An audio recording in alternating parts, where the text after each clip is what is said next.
Hello friends, welcome to my TET class. Friends, आज हम पर्यावरण पढ़ेंगे और पर्यावरण में हम जो बुक पढ़ने वाला है वो है हमारा पर्यावरण। और इस बुक में मैंने पिछली बार आपको बताया था कि 15 क्वेश्चन अकेले इस बुक से आए थे आपके यूपीटीटी में, और सी टेट में भी इससे रिलेटेड कई सारे क्वेश्चन आए थे। तो आज हम इस बुक को पढ़ेंगे और ये बुक आपकी यूपी बोर्ड से है और ये आपकी 6, 7, 8 तीनों क्लासेस के लिए है। तो आप ये बुक आपको मिल जाती तो आप पढ़ लीजिए, वरना टॉपिक बाय आपको ये वीडियो देती रहूंगी। तो आइए हम स्टार्ट करते हैं, अपनी वीडियो देख लेते हैं। ये तो आइए स्टार्ट करते हैं। इसके कवर पे देखिए क्या लिखा है, वही पहले आपके लिए इम्पोर्टेंट हो जाता है। यहाँ पे लिखा है संविधान में वन एवं पर्यावरण। भारतीय संविधान के अनुच्छेद 48 को में, ये पॉइंट याद रखिएगा क्योंकि प्रश्न बनता है कि राज्य में संविधान का कौन सा अनुच्छेद है जो वन पर्यावरण को संरक्षण के लिए है, तो वो 48 क है। तो भारतीय संविधान के अनुच्छेद 48 क में राज्य की नीति निर्देशक तत्व के अनुसार राज्य देश के पर्यावरण के संरक्षण तथा संवर्धन का और वन तथा वन्य जीवों को संरक्षण करने का प्रयास करेगा। यानी कि 48 क में पर्यावरण के संरक्षण में राज्य के लिए बताया गया है।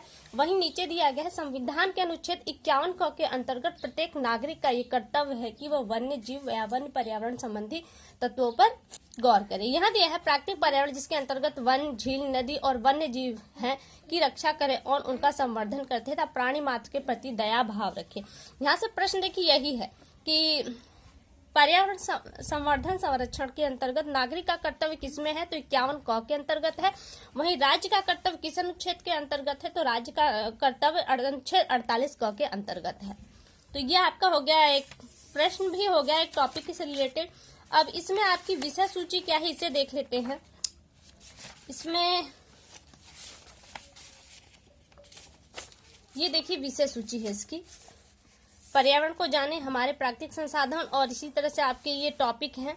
और ये टॉपिक आपके यहाँ पे 13 पे खत्म, यानी कि 13 टॉपिक हैं प्लस पर्यावरणीय संदर्भ है, जिसमें आपको पर्यावरण कैलेंडर पढ़ना है और बहुत सारी पर्यावरणविद है जिन्हें आप पढ़ेंगे। यानी कि 14-15 टॉपिक करके आपका ये बुक कंप्लीट हो जाएगा। तो आज हम पहला टॉपिक पढ़ेंगे जो है हमारा पर्यावरण को जाने। इसमें मोटे तौर पर आप पर्यावरण क्या है इसको जानेंगे।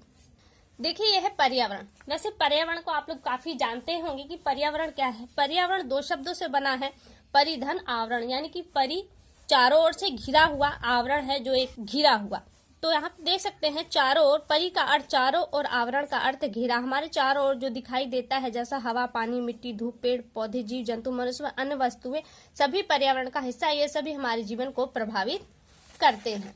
पर्यावरण की आवश्यकता एवं महत्व, पर्यावरण क्यों आवश्यक है इसके बारे में बताया गया है कि आप जानते हैं कि पर्यावरण का हर एक पार्ट हमें किसी न किसी रूप में इफेक्ट डालता है। पर्यावरण से ही पृथ्वी पर समस्त जीवधारियों का अस्तित्व है। सांस लेने की ऑक्सीजन हमें पर्यावरण की हवा से मिलती है। इसी प्रकार जल की समस्त जीवधारियों की आवश्यकता है, यहाँ तक कि हमारी मूलभूत आवश्यकताएं अर्थात भोजन, कपड़ा और मकान भी हमें पर्यावरण से ही मिलता है। और इस पर्यावरण के प्रकार यहाँ पे बताए गए हैं। पर्यावरण के 2 प्रकार हैं, एक तो भौतिक है यानी कि प्राकृतिक जो नेचर द्वारा प्रदत्त है, और दूसरा है मानवीय, जिन्होंने मानव ने बनाया है। अब इसके बारे में थोड़ा सा अंदर से देख लेते हैं। यहाँ दिया है प्राकृतिक पर्यावरण। प्राकृतिक पर्यावरण क्या है? प्राकृतिक पर्यावरण क्या है? इसके अंतर्गत पर्यावरण का वह हिस्सा आता है जो प्रकृति हमें प्रदान करती है और जिसके परिणाम में वो हमसे कुछ भी नहीं, यानी कि हमें निःशुल्क रूप से प्रकृति से मिलता है। ये कौन कौन सी चीजें हैं? जल, हवा, मिट्टी, पेड़ पौधे, जीव जंतु, सूर्य, नदी, पहाड़ आदि इसके अंतर्गत आते हैं, जो हमें स्वयं ही प्रकृति प्रदत्त करती है। प्राकृतिक पर्यावरण को हम फिर 2 भागों में बांट सकते हैं। कौन कौन से हैं? एक जैविक, जिसमें जीवन होता है, यानी कि जीव जंतु, पेड़ पौधे आपकी इसी के अंतर्गत आएंगे। और एक है अजैविक। अजैविक में आपके वो चीजें जिनमें जीवन नहीं होता, जैसे भूमि, जल, वायु, क्या है आपके अजैविक है। अब यहाँ पे हम अजैविक को देखें, अजैविक को, तो अजैविक को भी यहाँ पे फिर 3 भागों में बांटा गया है। कौन कौन सा? स्थल मंडल, जल मंडल और वायुमंडल। स्थल मंडल कौन सा है आपका? स्थल में भूमि का वह ठोस भाग जिसपे सब लोग रहते हैं।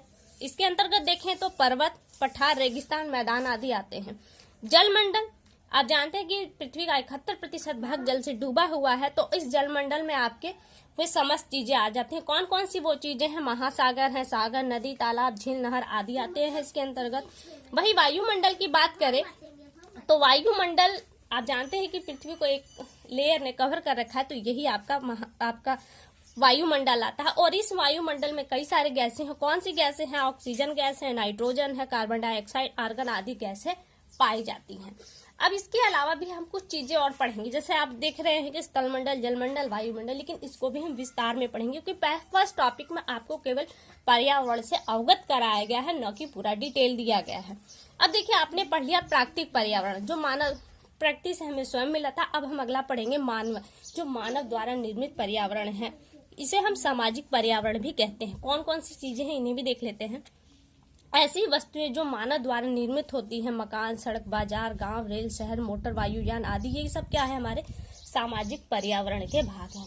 लेकिन देखिए, जो भी चीजें मानव द्वारा निर्मित, जैसे मकान, सड़क, बाजार, इसके लिए हमें कच्चा माल जो मिलता है वो प्रकृति द्वारा प्रदत्त चीजों से ही मिलता है। यानी कि प्रकृति से जो हमें चीजें प्राप्त होती हैं उनसे ही हम फिर सामाजिक पर्यावरण का निर्माण करते हैं। सामाजिक पर्यावरण का निर्माण हम प्राकृतिक पर्यावरण की सहायता से ही करते हैं। घर, परिवार, गांव, शहर, बाजार, पंचायत, थाना, डाकघर, विद्यालय, अस्पताल, कल कारखाने आदि सामाजिक पर्यावरण के ये अंग हैं। फिर जो भी आपने ऊपर पढ़ा उसे यहाँ पे एक तालिका में दिया गया है। पर्यावरण के दो भाग हैं। प्राकृतिक पर्यावरण, जिसे हम भौतिक पर्यावरण भी कह सकते हैं, मानवीय पर्यावरण, जिसे हम सामाजिक पर्यावरण भी कह सकते हैं। प्राकृतिक पर्यावरण को फिर दो भागों में बांटा गया, जैविक और अजैविक। जैविक में भी आपको दो भागों में बांटा गया। जैविक में हमने पेड़ पौधे और जंतुओं को देखा, तो एक में आपके पादप जगत यानी कि पेड़ पौधों को डाल दिया गया, दूसरे में जंतु को डाला गया जिसमें समस्त जीवधारी आएंगे, आपके मानव भी आएंगे। फिर अजैविक में आपको तीन भागों में आपने देखा अभी, स्थलमंडल, जलमंडल और वायुमंडल। ये आपके पर्यावरण के प्राकृतिक पर्यावरण के हिस्से थे। वहीं पे मानव सामाजिक पर्यावरण जो है उसमें आपके भौतिक पर्यावरण आएंगे और सांस्कृतिक आपके रस्में रिवाजें वगैरह हैं वो इसके अंतर्गत आएंगी। फिर आगे दिया है इसमें, हम अपने त्योहार, परंपरा, विभिन्न प्रकार की रीति रिवाजों का पालन समाज में रह करके, तो जो सांस्कृतिक पर्यावरण के अंतर्गत आते हैं। मेले, उत्सव, नृत्य, कला, संगीत संबंधी कार्यक्रमों का आयोजन भी समाज में ही होता है। इनसे मिलकर हमारा सामाजिक पर्यावरण बनता है। आगे देखिए, आगे दिया है जीव जंतुओं की पारस्परिक निर्भरता। हमारे प्राकृतिक पर्यावरण की रचना जैविक और अजैविक घटकों से मिलकर हुई है। इसमें दोनों घटक एक दूसरे को प्रभावित करते हैं। कौन कौन से? जैविक घटक और अजैविक घटक दोनों आपस में एक दूसरे के पूरक हैं। हरे पौधे सौर ऊर्जा को उपयोग करके अपना भोजन स्वयं बनाते हैं, इसलिए ये स्वपोषी कहलाते हैं।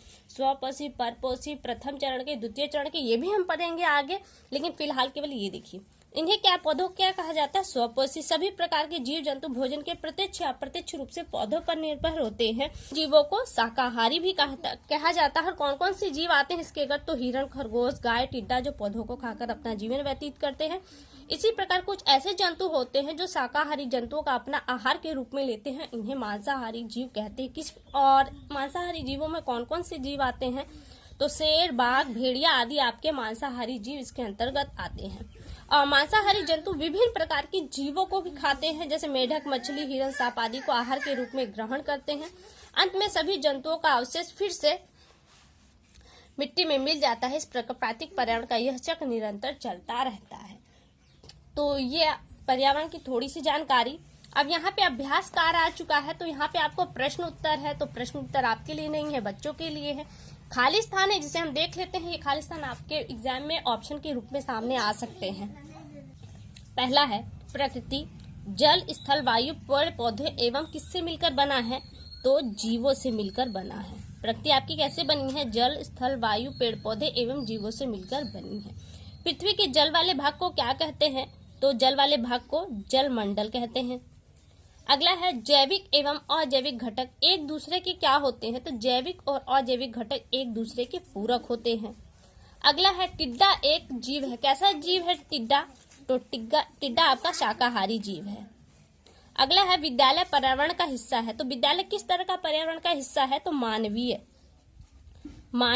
या फिर इसे आप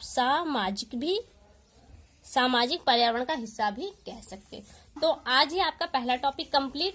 अगली वीडियो में हमारा दूसरा टॉपिक स्टार्ट होगा। फिलहाल के लिए केवल इतना। अगली वीडियो में आपसे फिर मुलाकात होगी। तब तक के लिए नमस्कार।